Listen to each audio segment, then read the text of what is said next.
Hey everyone, James Lynch here. In today's video, I'm going to talk about how I make my living covering MMA full time. This is a question I get asked a lot, and the goal of this video is to accomplish two things. Number one, I'm sure there's aspiring media members out there that are covering MMA that want to maybe learn from the path that I've taken to where I've gotten to now, or maybe have some questions. And number two is I get a lot of new viewers to my YouTube channel or on my social media that don't exactly know how I make my living, so I'm hopefully going to accomplish that in today's video. So first and foremost, how I make the majority of my living, how I pay my bills, my mortgage, feed my kids, all that stuff is from doing fighter interviews. So if you'll notice, you'll see my face on a lot of different YouTube channels. Middle Easy, I'm just going to name a few here. Middle Easy, Sportskeeda, you can see there, I do some interviews for them. Spectation Sports, I do some interviews for them as well for regional interviews. So I work for a number of different companies. I'm not going to go through all of them here today because there's just a lot, and also it does change over the years as far as which companies I'm providing interviews to. But basically how it works is with most of the companies I work for, I charge them a flat rate for the interview. So what I do is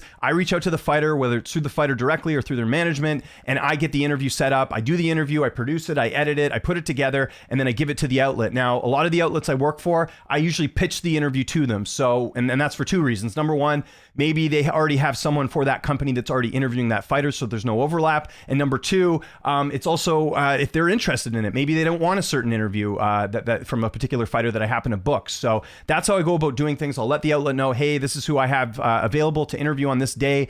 Does this work for you guys? Yes or no? Now, the tiers of how much I get paid for every interview does vary a bit. Obviously, a prelim fighter for the UFC is not going to get as much money on a flat rate as, say, a UFC champion or a main event fighter. So I do have that luxury where, I can talk to a variety of different fighters. I'll just get paid different amounts. And one of the reasons I like doing this as opposed to just posting everything on my own YouTube channel is I'm not relying on fighters, relying on the views for the interview to do very well and base my living off that. I don't want to do that. I want to know every month exactly how much money I'm making. And that's just easier to, pay all my bills and do all this stuff. I've got two kids, I've got a family, I've got a mortgage, I got all these things going on. It's much easier for me to know how much money I'm making every single month as opposed to relying on, an interview doing well. So I kind of have that luxury where, again, I can charge a flat rate. I know exactly how much I'm making every month. So that's a good chunk of the money I make. I also do some content for Bodog. I do some interviews for them, as you can see here. I also do a little bit of betting stuff, not much though. Again, I'm not a betting expert by any means.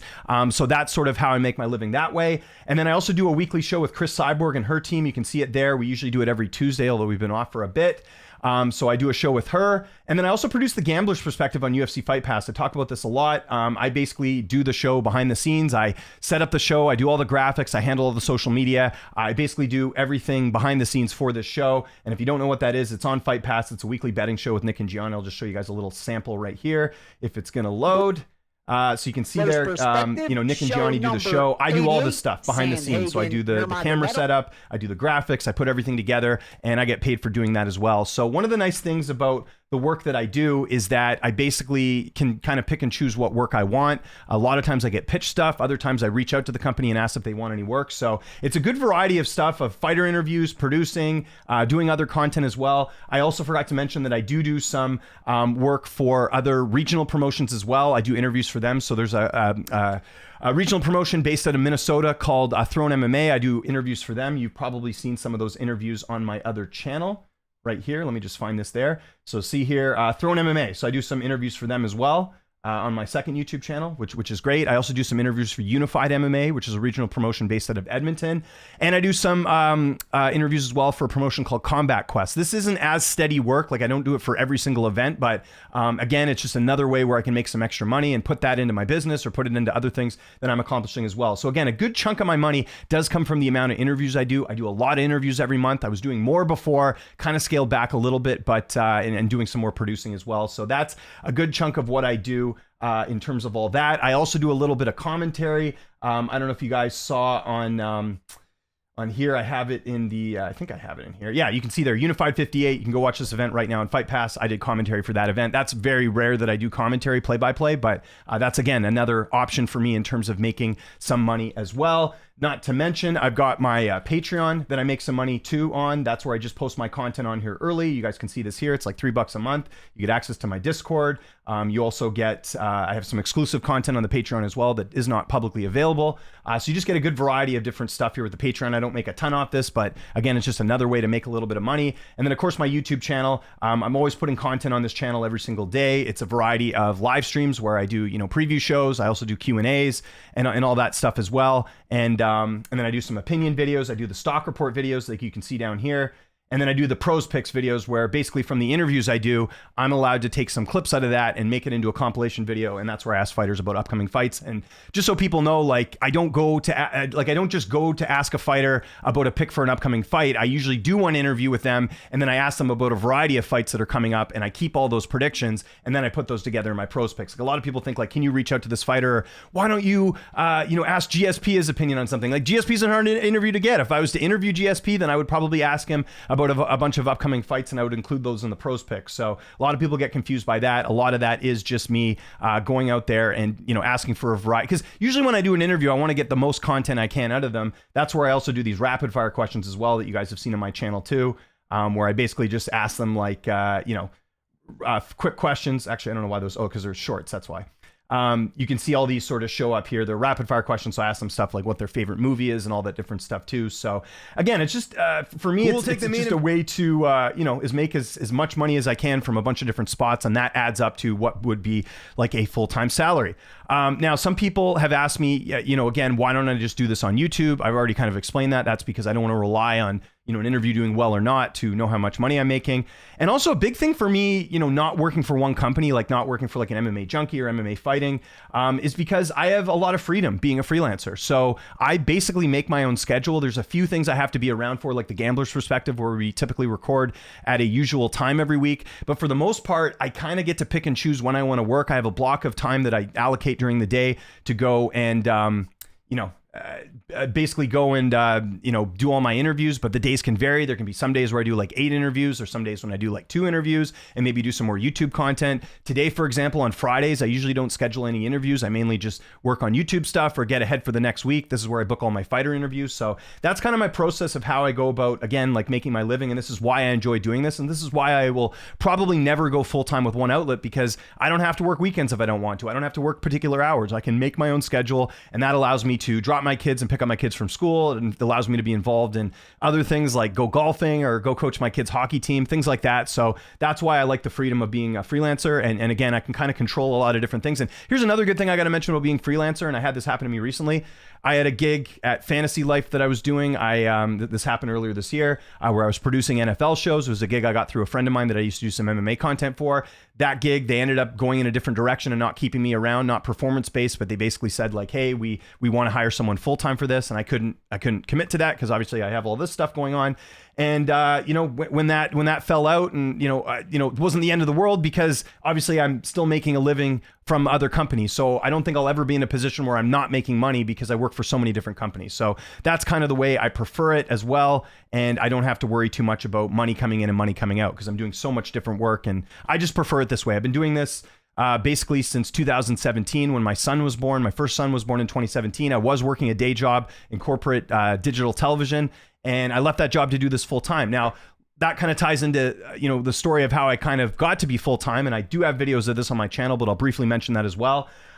So you guys might not remember, back in like 2015, 2016, I was doing interviews on the side for a company called MMA Oddsbreaker, which interestingly enough, you guys know I produce The Gambler's Perspective. Nick Kalikas is one of the hosts on there. I've worked for Nick for years. He was the one that gave me my start. I will always give him a shout out. And you can see some of these older interviews from like 5-6 years ago.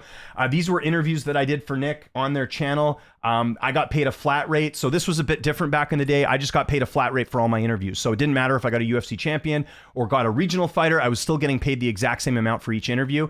And I got to give credit to Nick because he's the one that gave me my start. So basically what I'd do is I'd work my full-time job. I'd come home from work at night, and then I'd have a couple days during the week in the evenings where I would do fighter interviews. And what this allowed me to do was it allowed me to build up a profile. And a lot of these fighters here, like here's an interview I did with Brendan Allen from LFA. Like Brendan Allen's a mainstay in the UFC. And one of the strategies I had early on was I'm going to interview all types of fighters because some of these fighters may go on to bigger and better things. And it certainly has in a lot of cases. Just off the top of my head, names like Sean O'Malley, Curtis Blades, Corey Sandhagen, Brendan Allen, Bilal Muhammad. These are all names that I interviewed on the regional scene that are now mainstays in the UFC. And I thought that strategy ended up being worked out pretty well for me because a lot of these fighters remember me. If I reach out for an interview, they'll typically do it because we have that history of doing interviews from before. So that's, again, something that I wanted to kind of highlight here. If people are starting out, I was doing the same thing you guys were doing, which it was just a part-time thing for me. And then I slowly built up my profile. And that kind of ties into another thing that I think is important and why I've been able to find success doing my fighter interviews is that, oftentimes when I'm booking interviews, I'm going through management. Nobody asks me what outlet these interviews are going to be for. And the reason that is because they know I'm doing the interview. So what can they expect with the interview? They can expect they're not going to get any clickbait BS stuff, right? Like, I'm not known for that. I'm not known for being deceiving in interviews. If I had a bad reputation, I wouldn't be getting fighter interviews all the time, right? So there's that. The second thing is that it's going to be a well-produced video. Like, I think I'm one of the only people, if you look at my interviews here, here's one I did with Steve Erceg yesterday, 60 frames per second, full screen, split screen. Like, the production's very good, in my opinion, I think, for a guy that's doing this on his own. They know the production's going to be good. They know I'm going to promote it on all my social media platforms. I'm very much active in terms of not only promoting the full interview, but doing interview clips as well. And you'll see those promoted on my social media too. So it's like you get the whole package when I'm doing interviews. You're not just going to see me do an interview and leave it. I'm actually going to go out there and promote the interview as well. And another thing I'll mention, I'm at the point where I'm very lucky that I don't have to write up a lot of these interviews. I know a lot of people who do.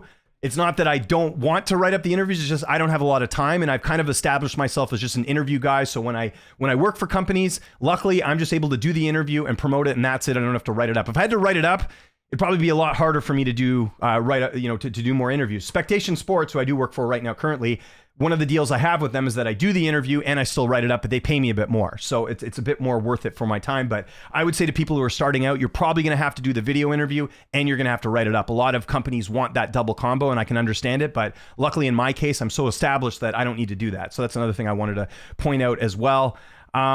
And yeah, I just say that, again, for people to kind of learn from my story is that I've just done a good job of building up my brand. So it's not only through the fighters I've got to interview over the years. Again, you saw some interviews here that are like 5 years old. I've been doing this for a while. I definitely have been playing the long game, right? You look at some of these interviews 5-6 years ago, you can find any more. And also, I think I kind of got in at a good time. Like back when I was doing interviews, there weren't a lot of people doing these remote video interviews. Like Ariel Helwani had his show.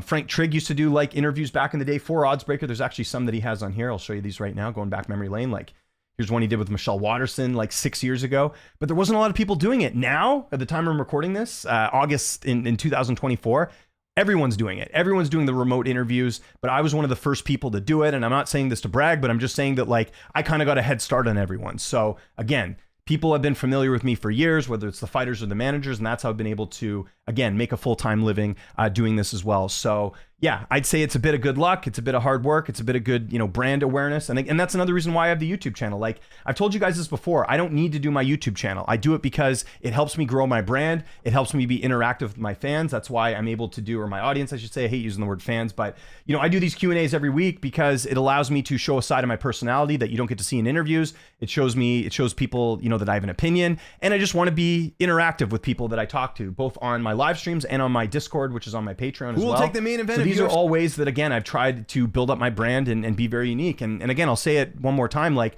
I'm one of the few people that's doing this full time that is not working for a big outlet. I can name a handful of guys. I mean, Ariel's probably another one, right? I guess he's not technically full time with MMA fighting. He has, other opportunities that he can do, but there's a very rare breed. And just to be clear, I'm not comparing myself to Ariel Helwani. I'm just saying that Ariel is someone that also is doing the same thing where he works for a bunch of different companies. But I mean, I can name a handful of other guys like Mike Bond or, I'm just trying to think who else, like Nolan King. There's other people that just work for one outlet, but they work for them full time. I'm not doing that. That's something I could potentially do, but I prefer to just do it the way I'm doing it, where I can, again, have the freedom to kind of do and talk basically I can make my own schedule and I can kind of talk about what I want, and I can take on the work I want without having any restrictions. So that kind of summarizes it up. So hopefully that cleared everything up for you guys. Again, if there's any aspiring media members watching this, feel free to reach out if you have any questions. Hopefully I answered a lot of things, and hopefully all of you can achieve similar success to what I have, where you can do this full time, because it's an awesome job. It is, guys. Like I'm very lucky, very grateful for everything that I've been able to do in this industry. There's not a day I wake up that, I'm not grateful for that. I definitely am very humbled and very happy to be doing this for a living, but it's also been a lot of hard work. Again, 2015, 2016 was when I started doing this on the side, part-time. You could go back even further when I started doing writing and not even doing any video interviews. It's been a long process. We're in 2024. I mean, that's coming up to, 9 years that I've been basically, doing this. And then, 6 years doing this full time. 2017 was when I started doing this full time. So it can be done, but it takes a lot of hard work and it takes a long-term vision for that to happen. So again, any other questions, hit me up on social media. Make sure you subscribe to this channel, hit the like button, hit the notification bell. And again, my DMs are always open for you guys. So hopefully this was informative. Hopefully you guys learned something. My name is James Lynch. Thanks so much for watching, and I'll see you next time.